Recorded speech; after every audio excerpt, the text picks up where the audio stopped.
Buenas tardes, Arratsaldeon. Muchísimas gracias por asistir esta tarde a la charla que propone Confin como diálogos con investigadoras feministas. Especialmente, yo soy Yolanda Rodríguez Villegas, la actual presidenta de Confin, la coordinadora de asociaciones de mujeres y o feministas por la igualdad en Navarra.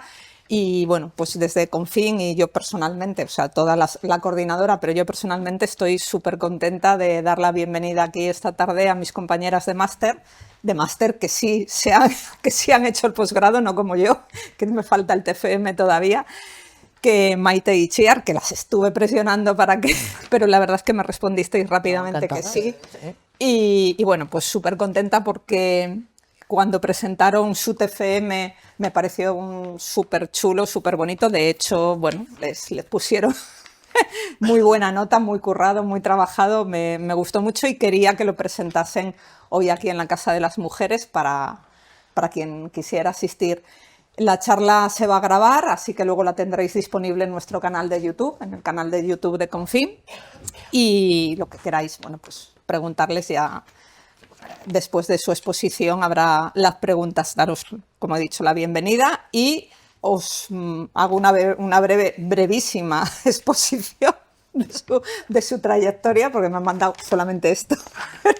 Pero bueno, Maite Sabalza y Itziar García son dos maestras con una experiencia profesional en educación de más de 20 años. Siempre han ejercido su profesión desde una perspectiva feminista, lo que les llevó a cursar primero el experto en género de la UPNA y posteriormente el máster de género, mujeres e igualdad, así como el nivel 2 de la Escuela de Feminismos de IPES y otras formaciones y cursos relacionados. Con todo esto, su objetivo es reflexionar sobre su propia práctica docente y contribuir a desarrollar pedagogías feministas para lograr escuelas más igualitarias. Así que ya os doy paso. Itziar, Maite, muchísimas gracias, eskerrik asko y adelante. Bueno, eskerrik asko guztioi, ona etortzeagatik, arratsalde zoragarri honetan. Eskerrik asko Yolanda, zure gonbiteagatik, zure eskuzabaltasunarengatik. Eta nada, pues aquí estamos, encantadas. Empezamos con nuestro TFM. Bueno, pues nosotras somos, como ha dicho Yolanda, somos las dos maestras y además somos amigas, entonces esto es un combo terrorífico porque las maestras somos muy pesadas, hablamos mucho de nuestro trabajo y entonces pues echando unos vinos un día pues, salió el tema y veíamos una serie de cosas, decíamos, bueno, pues sobre todo Itziar está en infantil, yo estaba entonces en primaria y decíamos, pero ¿cómo puede ser, no? Tú estabas con criaturas de 3 años, ¿cómo puede ser que sea tan notablemente diferente el nivel de autonomía entre chicos y chicas? ¿Cómo puede ser que haya semejantes diferencias en solo 3 años de vida? Entonces somos desde luego unas firmes defensoras de que la biología no tiene nada que ver en esto. Absolutamente. Y bueno, y hablando, bueno, pues decidimos ordenar un poco todo esto y como estábamos haciendo el máster, bueno, pues surgió un poco esta idea. Teníamos claro que las sociedades tienen sus sistemas de valores, sus sistemas que se transmiten en la escuela, se transmiten a través de las grandes instituciones que son la familia, la escuela, los medios de comunicación y demás, y que representan normalmente la clase dominante, la raza dominante, la opción sexual dominante, ¿no? Dejando detrás o invisibilizando el resto. Nosotras en el TFM nos centramos en la transmisión de los valores patriarcales, en las interacciones entre profesorado y alumnado y profesorado, ¿no? Queremos decir también que nos parece importante remarcar que ha habido grandísimos avances en coeducación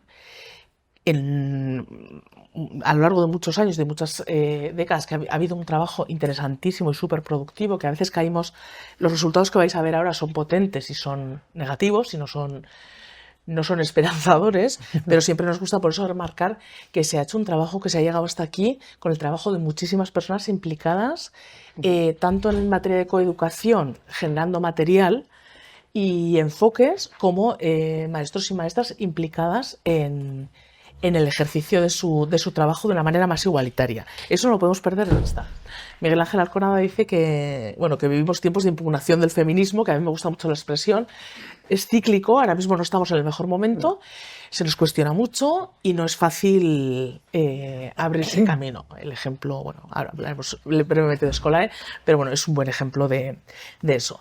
Con lo cual, ha habido numerosos avances, es importante hablar de esos avances, desde que Marina Subirats dice que en la década de los 70 casi de una manera generalizada, aunque todavía existen excepciones, se se creó la escuela mixta, pero la escuela mixta era un paso imprescindible para la igualdad, imprescindible, pero muy insuficiente, porque bueno, lo que sucedió básicamente fue que las niñas pasaron a integrar un colegio pensado para niños, ¿no? Que es, bueno, pues un microejemplo de lo que ha pasado en política, en los trabajos.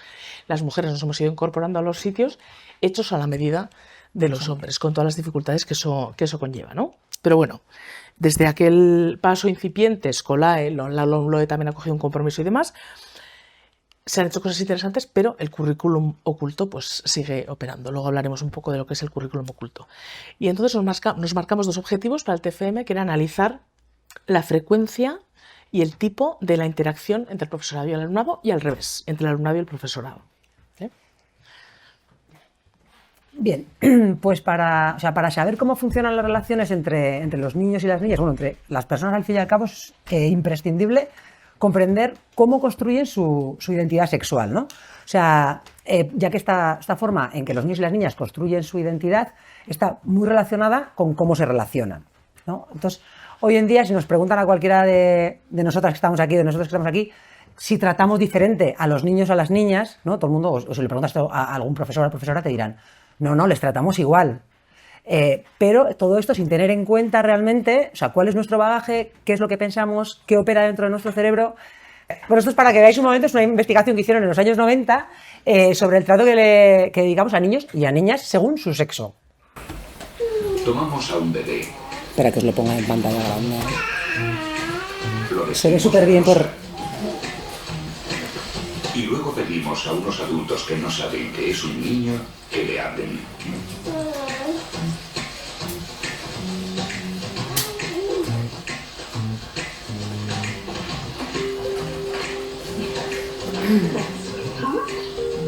I can tell that you're a little girl, and that you're very nice to your mummy, and I think that you're going to be very beautiful as well. Is wearing pink a beautiful thing for you? If that makes me think you're a girl. What a beautiful big girl. Yes. Look at your little face you've got there. Oh.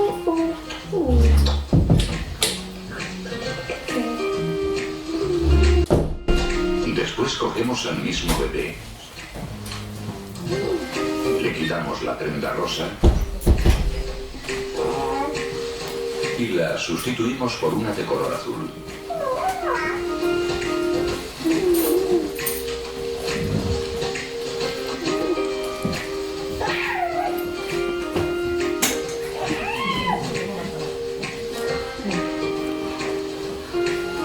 Must be a boy, because you're wearing blue. You're a little boy, I think. Huh? Oh, look at that. Look how strong. Hey, you're big, aren't you? Look at you. You're like a little wrestler with your big hands and your strong little body. Oh, you're a very strong boy. What are you going to be when you grow up, eh? I think you're going to be a policeman.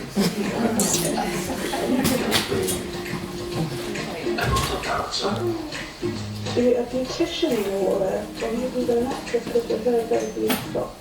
I think you're going to be a football player. I think that's probably as a child. Pero no solo influyen las palabras que oye el bebé, sino también la forma de tratarlos. A las niñas se las acuna y se les habla más. A los niños se los sostiene de pie y se los maneja de forma más brusca. Y todos los días, una y otra vez, los bebés oyen que les llaman niña o niño. Good boy. Good girl. Lovely boy, aren't you? That's a good girl. Strong boy, aren't you? Now, let me put you down. El resultado, tan pronto pueden hablar, los niños saben ya a qué sexo pertenecen. Bueno, pues como hemos visto, obviamente no tratamos igual a los niños y a las niñas, y no se hacía en los años 90, y pondría la mano en el fuego que hoy en día tampoco se hace. A la hora de realizar nuestro trabajo, sí que es cierto que hay muchas teorías que se han encargado de estudiar la construcción de la identidad, pero nosotras a la hora de preparar nuestra investigación tuvimos más en cuenta las teorías del aprendizaje social, ¿no? Teniendo en cuenta que aprendemos mediante la observación y después de esa observación mediante la imitación, y sobre todo del feminismo postestructuralista, ¿no? que nos dice, que nos habla que la identidad no es algo estático que construimos y así se queda, ¿no? Sino que se va formando a lo largo de los años y sobre teniendo en cuenta las vivencias que vamos teniendo, ¿no? ¿Cuál es nuestro primer agente de socialización? Pues obviamente es la familia, ¿no? Es la familia donde tenemos los primeros vínculos, donde aprendemos las normas sociales, donde desde el principio nos dicen si somos niñas o niños, mucho antes incluso de nacer ya se preparan para la llegada de una niña o de un niño a la hora de comprar la ropa. O sea, porque vale que ahora está muy de moda así verde-amarillo, pero realmente la gente siempre pregunta ¿qué es niño o niña? Y el rosa y el azul siguen operando como operaba pues en los 90. También se generan expectativas diferentes, ¿no? Y como vemos, o sea, a la hora del contacto, a la hora de hablarles, no se habla igual a un niño que a una niña, no se utilizan los mismos adjetivos, no se prepara igual una habitación para un niño y para una niña, ni se compran los mismos juguetes, ni se les habla de la misma manera, ¿no? Luego, hoy en día, ¿cómo no hablar de los medios de comunicación? Cada vez en edades más tempranas están acostumbrados a tener delante muchísimos estímulos, ¿no? Y estos estímulos, estas nuevas tecnologías, lo que están haciendo es también socializar a las criaturas y sobre todo a la adolescencia, ¿no? Porque, bueno, cada vez de edades más tempranas. Y estas nuevas tecnologías al final no dejan de ser transmisoras de estereotipos. Como ejemplo, voy a decir un ejemplo que me pasó hace poco. Macusi, que es una plataforma de películas, sobre todo para criaturas en euskera. Tienes que ver antes una película, porque si no, opera el amor romántico entre gatos. O sea, hay una hipersexualización de los modelos femeninos. El otro día tuvimos que quitar una porque salía una gata que dices, o sea, increíble, podía ser stripper. No, o sea, entonces claro, hay que tener en cuenta que todas esas plataformas les estamos poniendo, todas esas películas los críos a las crías sin tener en cuenta de lo que dices, bueno, pues una de dibujos animados. Y ahí están operando el amor romántico, los estereotipos, y lo estamos haciendo alegremente. Además de que la mayoría de las producciones, sobre todo para el público infantil, también para los mayores, pero yo me centro más en el público infantil, la mayoría de protagonistas son masculinos. Y los protagonistas femeninos normalmente suelen ser protagonistas que tienen unos superpoderes que les vienen de fuera, porque ellos son inteligentes, tienen capacidades físicas, o sea, tienen capacidades intrínsecas. O sea, por ser hombres ya saben, a nosotras nos los dan. Un ente, un superpoder, pero nos viene de fuera. Entonces, pues todo ese tipo de comportamientos son los que van adoptando nuestros niños y nuestras niñas, ¿no? Es cierto, vamos a romper una lanza en favor de nuevas producciones que son mucho más igualitarias, pero todavía cuesta encontrarlas y tienes que buscar muy bien y tienes que ver mucho para encontrar algo que digas, ostras, hay una paridad en personajes, tratan personajes con diferentes capacidades, personajes racializados, que hoy en día cuesta bastante encontrarlos. Y luego, pues, como no, la escuela. O sea, lo primero que tenemos que hacer en las escuelas es entender que a los niños y a las niñas se les socializa de manera diferente. O sea, porque si no somos conscientes de esto, al final lo que seguimos haciendo es seguimos perpetuando las desigualdades, ¿no? Porque está en nuestra mano ver realmente cómo han sido nuestros niños y nuestras niñas socializadas y poner todo lo que esté de nuestra parte para evitar esas desigualdades, sobre todo para que seamos conscientes que les dedicamos diferente atención a niños y a niñas. O sea, eso, bueno, luego lo vamos a ver en los resultados, ¿no? Pero realmente cuando lo vimos no creíamos que nos iba a salir tan mal. No creía. O sea, pero vamos, escandalosas porque sobre todo en las escuelas, si las niñas sienten que no se les ve, que no se les da atención, al final ellas sienten que no están validadas y luego cuando vayan a tener que coger un protagonismo en cualquier momento de su etapa escolar o luego más tarde, o sea, se va a dar una profecía autocumplida, ¿no? No se les ha dado valía y ellas van a sentir que no valen. Y aquí estamos todo el rato con la pescadilla que se muerde la cola, las mujeres por detrás. Y luego le decía Itziar que es súper importante entender que hemos sido socializadas de diferente manera para entender que no les podemos tampoco exigir a las niñas, que es algo que hacemos con toda la buena voluntad, exigirles que sean competitivas. Ahora queremos que hablen, que participen. A veces les decimos, queremos que seáis como chicos, ¿no? Porque es lo neutral, lo ideal y lo esto. Y hay que tener mucho cuidado con eso, porque primero no han sido preparadas ni educadas para eso, con lo cual sienten que tienen que dar un salto muy grande y luego habrá que revisar igual también qué cosas son las que molan y las que no, ¿no? Entre comillas, hablando un poco mal y pronto. Bueno, y todo esto llevado a la escuela es el currículum oculto, ¿no? Bueno, hemos puesto aquí una definición que es un conjunto de normas y valores inconscientes de conducta aprendidas en la primera infancia y perpetuadas después de la escuela a través de contenidos y sobre todo a través de los comportamientos, actitudes, gestos y expectativas diferentes del profesorado y compañeros y compañeras respecto a chicos y chicas, ¿vale? Es decir, las características principales son que es implícito, que no es explícito, que no está encima de la mesa, por eso es peligroso, por eso es tan importante poner las cosas encima de la mesa, detectarlas, nombrarlas, registrarlas. No es intencional, ¿vale? Está ahí operando todo el rato, refleja los valores y las normas de la sociedad en las que está inscrita, son patriarcales, no hay sociedad no patriarcal, con lo cual eso entre otro montón de cosas y no, bueno, no es evaluable tampoco. Entonces el riesgo principal que tiene el currículum oculto es que no se detecta, que no está encima de la mesa, que no está escrito en ninguna parte, que no se evalúa y que no se puede impugnar porque no está, ¿no? Entonces está constantemente operando. Actúa de diferentes maneras y a lo largo de todas las etapas escolares. Bueno, en torno a los libros de texto se han hecho muchísimos trabajos en coeducación porque es una, si bien se ha mejorado muchísimo, como decía Itziar, ha habido muchos cambios y hay que ponerlos en valor, pero ha habido contenido explícitamente sexista en los libros, ahora es más difícil de encontrar, pero muchas veces implícitamente las descripciones, los personajes elegidos, las narrativas son muy sesgadas, ¿no? En cuanto al lenguaje sexista también se está haciendo bastante trabajo y ahí, bueno, pero tiene una importancia muy grande porque al final en educación el sistema que tenemos es basado en la lectoescritura y en la comunicación oral, con lo cual el lenguaje es súper importante, ¿no? Los espacios segregados son muy importantes también, empezando por lo más radical, lo más visual, es los baños de niños y de niñas, en el que el mensaje es claro, pertenecemos a dos grupos distintos y completamente diferenciados, y ese mensaje está clarísimo desde infantil, aunque ha habido también algunos cambios a lo largo de toda la etapa, pero también otro tipo de segregaciones en educación física, en los patios, por ejemplo, que los patios también han sido objeto de muchísimos estudios, que son un ámbito pedagógico súper interesante y que tiene una segregación absoluta. Y la propia configuración de la escuela, ¿no? Como encontramos maestras en las etapas infantiles, casi todo maestras en la etapa primaria y muchos más hombres ya en la etapa secundaria, a la que se le da otra categoría, ¿no? En los equipos directivos, coordinación y demás. Con lo cual, todo eso lo están percibiendo las criaturas desde que entran con 3 añicos o con 2 a la escuela.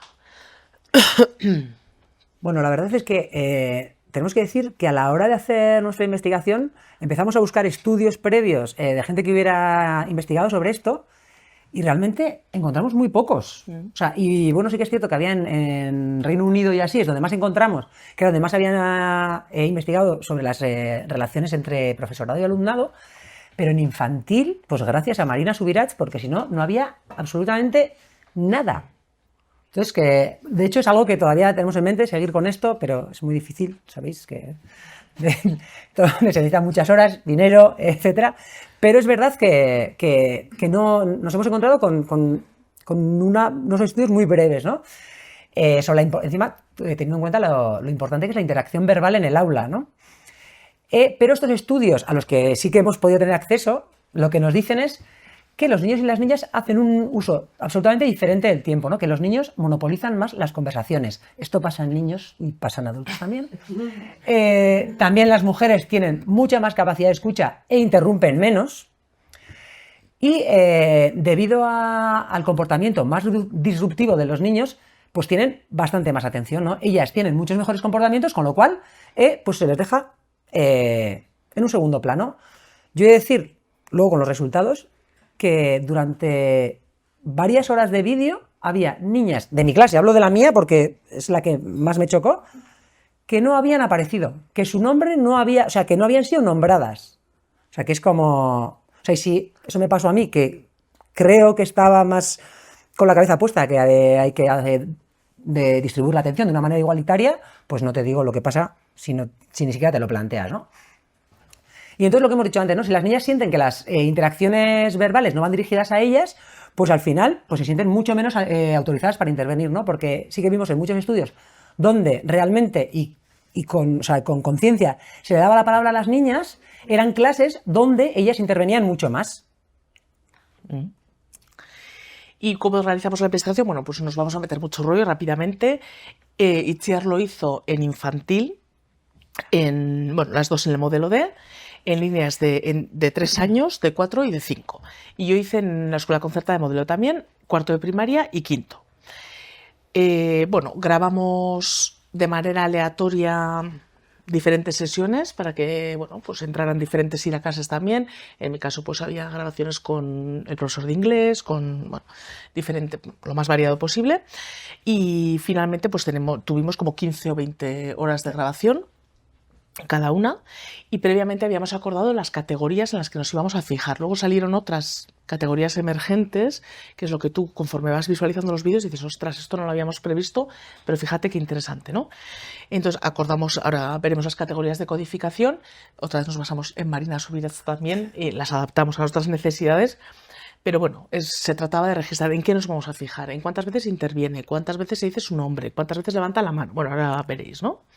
Y una vez que tuvimos los vídeos, los visualizamos, los transcribimos y empezamos a registrar, pues a cuantificar y a registrar todos y a analizar los contenidos, ¿no? O sea, los resultados. Bueno. Las codificaciones eran distintas, Barkatu, Claro. para infantil y primaria. En algunas cosas coincidían, pero en otras es diferente. Sí. La idea de hacerlo juntas también venía un poco... queríamos ver un poco la progresión. Queríamos confiar que luego no ha sido tan así, que de más pequeñas igual no era tan marcada la diferencia, pero bueno, hemos visto. Pero no, veréis. no nos ha salido bien. Eso no ha Teníamos, salido bien. mejores deseos de lo que nos pasó. Bueno, en infantil, ahora primero empiezo con la codificación de las interacciones del profesorado con el alumnado, ¿no? Y ahí tuvimos en cuenta pues la interacción gestual, ¿no? Pues cuántas veces nos acercamos, cuántas veces tenemos contacto físico con ellas y con ellos, o cuando los cogemos realmente pues cuando se caen, cuando tienen un problema, etcétera, ¿no? ¿Cómo nos dirigimos, ¿no? Si les llamamos por el nombre, si usamos apelativos, si usamos diminutivos. Luego la reprobación del comportamiento, ¿no? Si cuando les llamamos la atención, cuando les decimos que modifiquen su comportamiento, o cuando les decimos una amonestación. Luego las órdenes. Luego pusimos otra categoría que era estímulo-aprobación, que era cuando les contestamos, cuando les damos una indicación, cuando les pedimos que colaboren, cuando les hacemos preguntas o les estimulamos a hacer algo o a decir algo. Y luego una de las categorías emergentes que fue la ayuda. Porque nos dimos cuenta que, sobre todo en la clase de 3 años, donde menos autonomía hay, muchas demandas estaban relacionadas con la ayuda en relación a la autonomía. Entonces, bueno, esas son un poco las codificaciones de profesorado-alumnado. Y las de alumnado al profesorado era cómo conseguían nuestra atención. Pues llorando, como hemos dicho antes, pues pidiendo ayuda para vestirse, quitarse los zapatos, ir al baño, etc.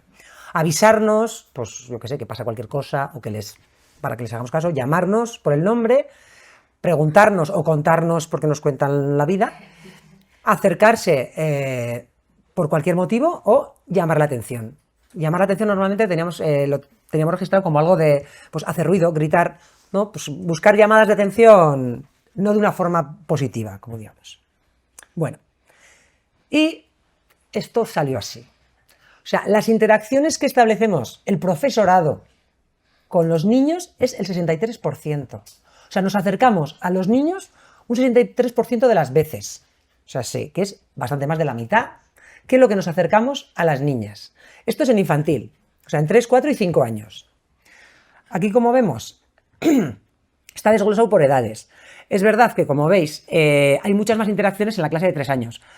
¿Por qué? Por la falta de autonomía. Están en periodo de adaptación, les cuesta mucho más, necesitan mucho más la demanda del profesorado, pero esto tenemos que tener en cuenta que son las interacciones nuestras con las criaturas. Mirar en 3 años cuánto casico le hacemos a los chiquillos.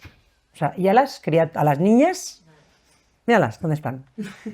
¿Por qué? Porque venían, o sea, y la verdad es que cuando empecé a visualizar los vídeos, es que ellas eran el doble de autónomas. No necesitaban ni tanta ayuda, ni demandaban, lo hacían todo por su cuenta, eran más capaces de ir para adelante.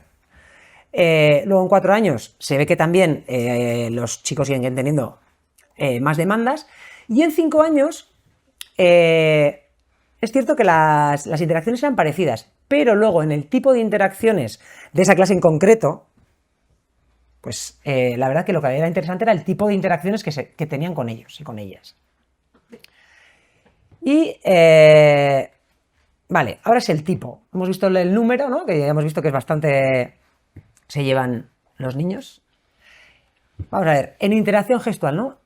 Nos acercamos mucho más del doble de veces a los niños que a las niñas. Solo acercamiento. Pero en cambio, si tenemos en cuenta el contacto físico, que es una caricia, darles la mano, tocarles, pues realmente tenemos mucho más contacto físico con las niñas, que es básicamente lo que hemos visto en el vídeo. Con las niñas se les coge más, se les abraza más. Y esto lo estamos haciendo. Y luego a la hora de cogerlos, bueno, es cierto que salieron, tampoco había mucha diferencia entre unos y otros, porque suelen ser pues cuando se caen, cuando entonces esto no había mucha diferencia entre unos y otros. Pero la verdad es que es interesante ver sobre todo lo del contacto físico, ¿no? Que tenemos mucho más contacto físico con las niñas que con los niños. Luego, a la hora de llamar por el nombre, les llamamos muchas más veces a ellos, o sea, nombramos mucho más a los niños que a las niñas. Entonces, o sea, ellos siempre están en la conversación. Apelativos, básicamente se les da a los niños, que es chapeldún, venga, anda, que tú puedes, campeón, que ese es el top 10 de apelativo. En cambio, los diminutivos se utilizan más para las niñas. Que bueno, con los apelativos también hemos de decir que este no estaba registrado, pero lo oí en otro sitio que usaban princesa, que también... Impugnamos. Pero bueno, es cierto que se utilizan muchos más diminutivos con las niñas que con los niños. Con lo cual vemos lo que estamos construyendo ya desde infantil. Pero claro, a la hora de llamar la atención, llamamos, pues ya veis el rojo, cómo le llamamos la atención a los críos. ¿Por qué? Porque ellas, su comportamiento es mucho mejor.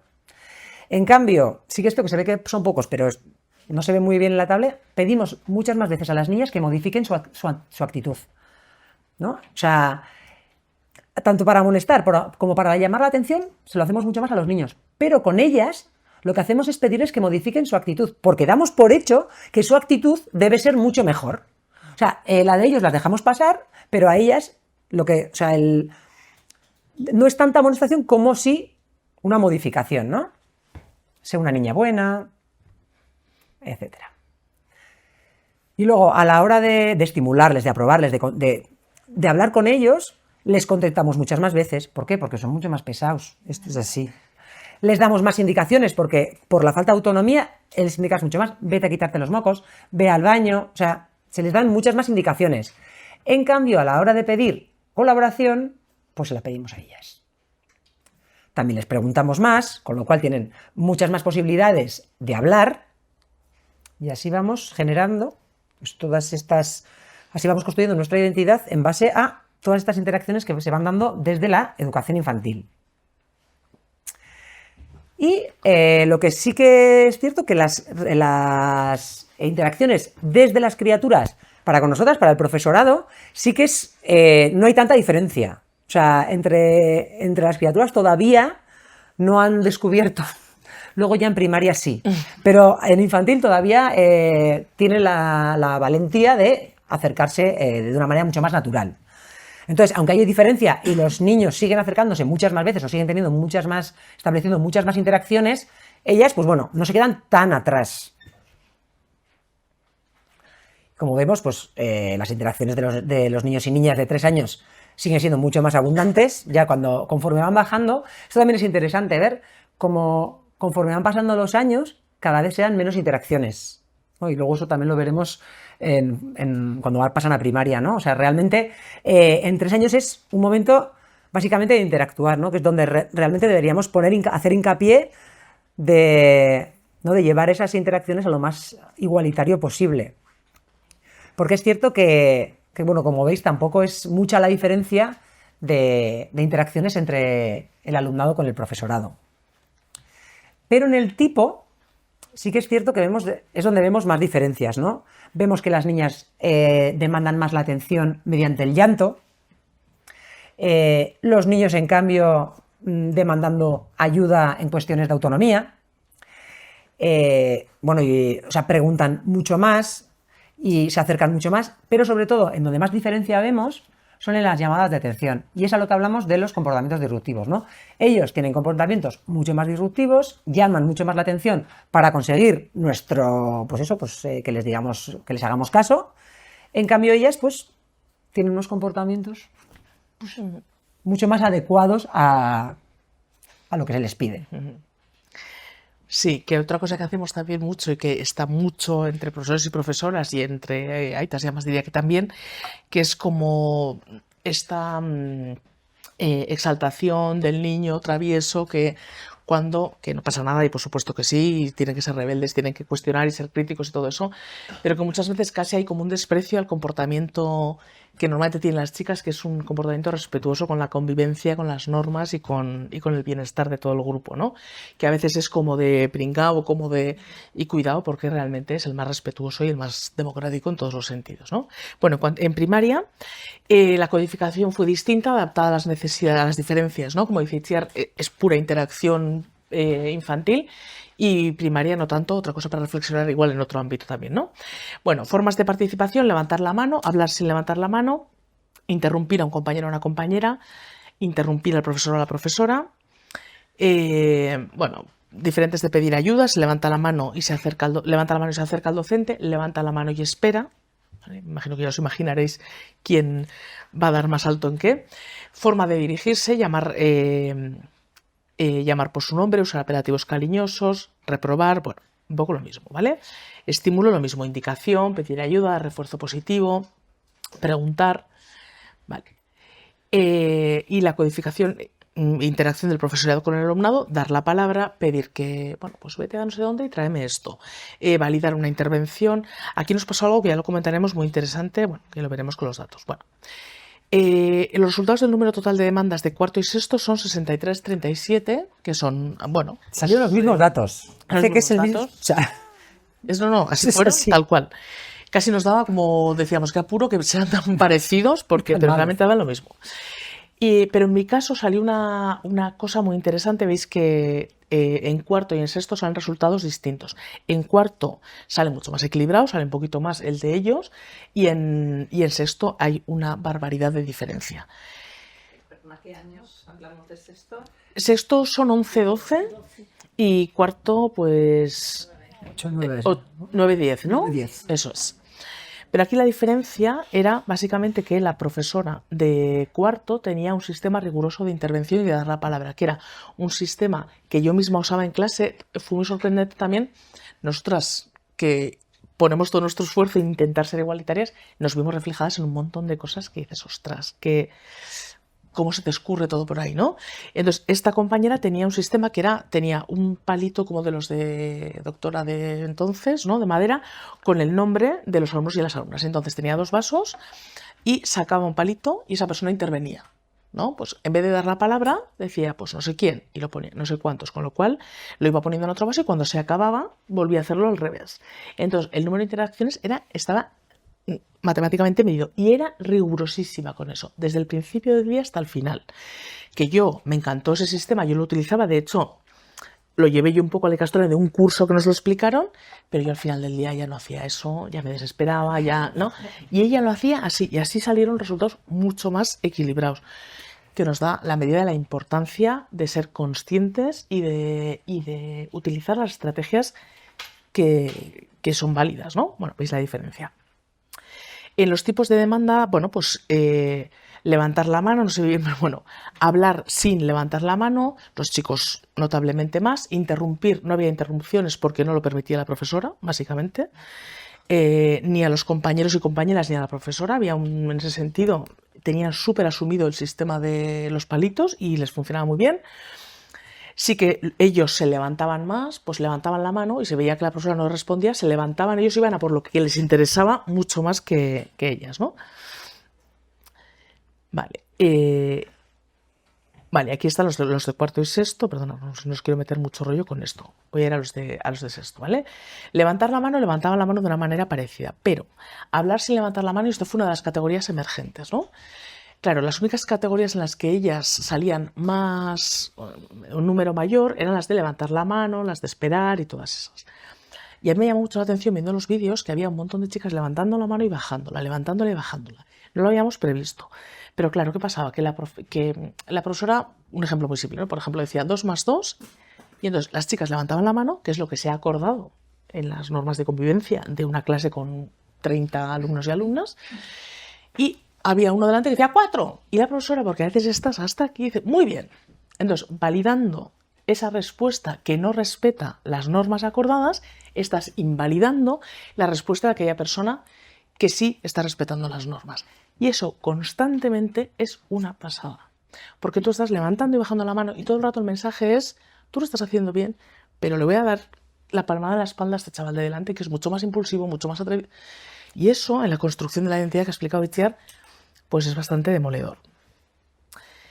Bueno, estos son los totales. En cuanto a la interacción de la profesora respecto a, o sea, la profesora al alumnado, otra de las categorías emergentes fue llamar por el nombre. En un momento de la visualización de los vídeos dijimos, ostras, ¿cuántas veces se oyen los nombres de chicos? Aymar, Miquel, Xavier, y qué pocas es de las chicas, que está unido muchas veces con un comportamiento menos disruptivo, lo que sea, ¿no? Pero muy llamativo como, y esto es algo que, bueno, es puramente nuestra responsabilidad, ¿no? Dar la palabra también es uno de los que se salta mucho, validar las intervenciones, como hemos dicho antes. Este último, hacer un comentario, se refiere a, claro, en la medida en que interaccionamos más con ellos, establecemos relaciones de mayor confianza con ellos. Entonces entran y te has cortado el pelo, vaya mochila más chula, hacemos un montón de comentarios con la mejor intención, con la intención de acercarte a tu alumnado, pero que van dirigidos a ellos, que son los que ocupan la primera plana, porque ellas ya van atrás y ya, ¿no?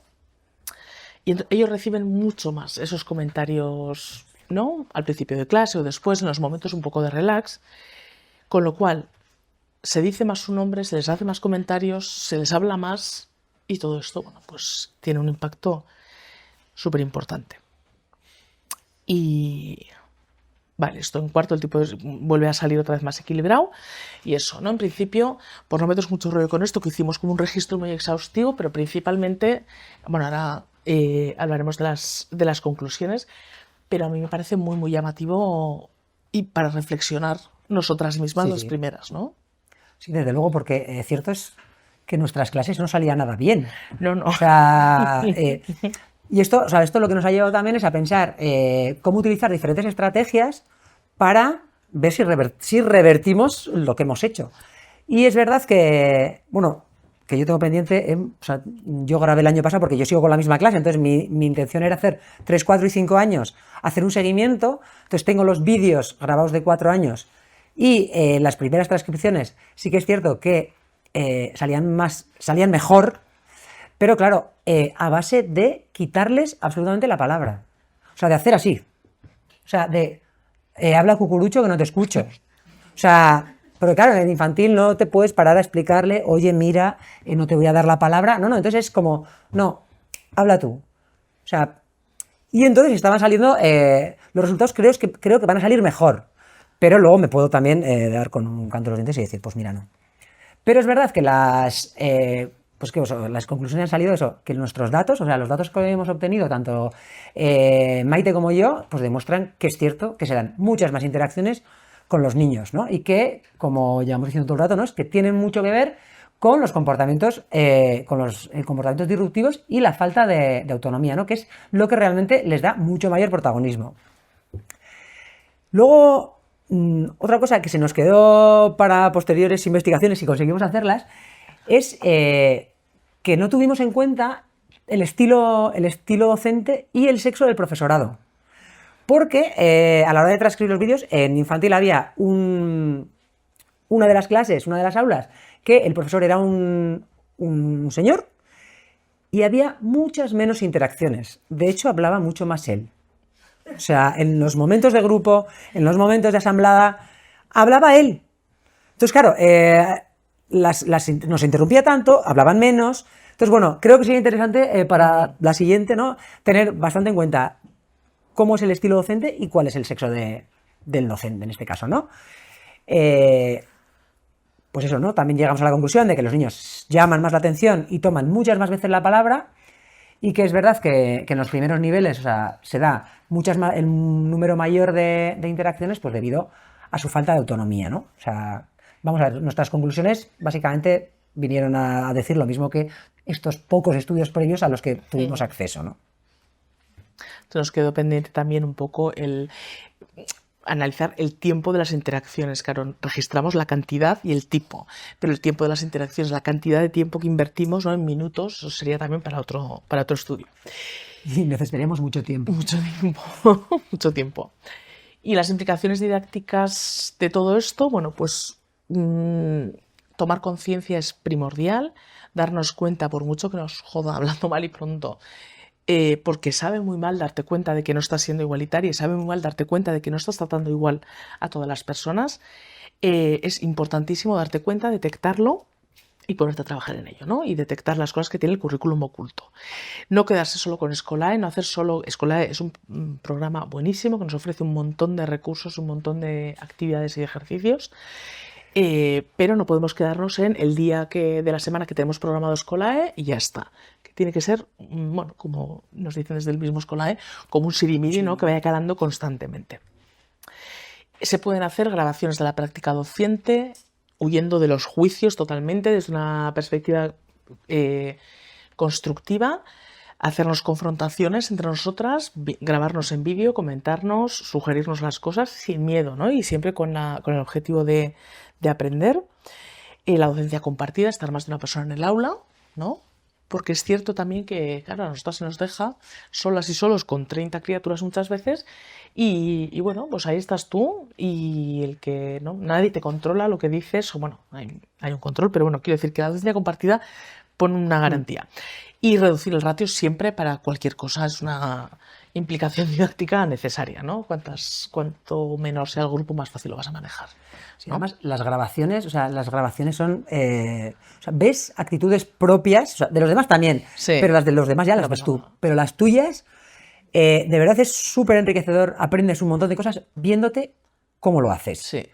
Porque a veces tú ves tu reflejo en las criaturas, ¿no? Porque dices, uy, eso, dicen cosas y dices, uy, eso lo digo yo. Pero verte haciéndolo te ayuda mucho a ver cuál es tu estilo, a ver cómo lo haces, a ver cómo estás tratando, qué desigualdades estás tú manteniendo ahí, ¿no? Entonces, para mí lo de las grabaciones y la docencia compartida son dos estrategias que para el profesorado Sí. son necesarias. Necesarias. Sí. Y eso es... Y eso es todo, amigas. Qué ricasco por escucharnos.